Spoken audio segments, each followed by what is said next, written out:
Welcome to Deloitte Tax TV. I'm Susan Wynne and I'm a director in the Hamilton Tax team, and I'm talking to you today about residential property and the income tax rules. Now, you may be aware that the income tax rules for residential property have become increasingly complex of late, and the reason for that is that the government is using the tax rules to help with housing affordability and supply and address issues with investor demand for housing. So, what do you need to look out for? Well, firstly, there's the Bright Line test. So while New Zealand may not have a capital gains tax, there are specific land provisions that can apply in certain circumstances to tax the sale of land.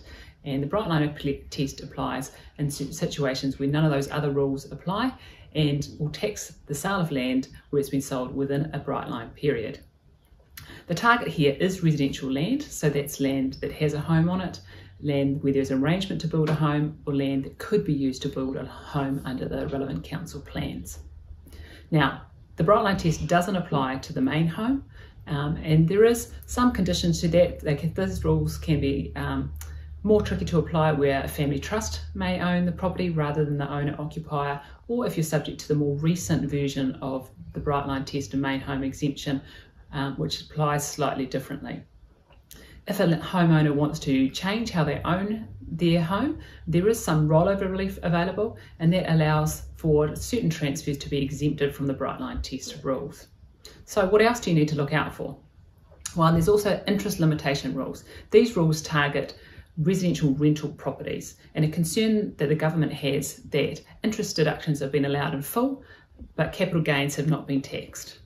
So these apply to, again, where there is residential land and the taxpayer is subject to these interest limitation rules. Certain types of residential land which aren't really suitable for owner-occupiers are excluded from these rules. So this takes out things like motels, hotels, rest homes, student accommodation and employee accommodation, and other similar types of land.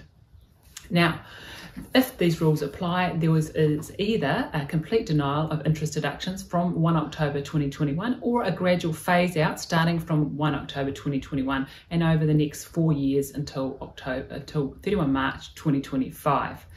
There is an exemption again for new build properties where interest deductions will be allowed for a period of 20 years. So, lots to think about if you have a residential property. If you'd like to know more, check out our Deloitte Tax Alert articles or get in touch with your usual Deloitte advisor. Thanks for watching.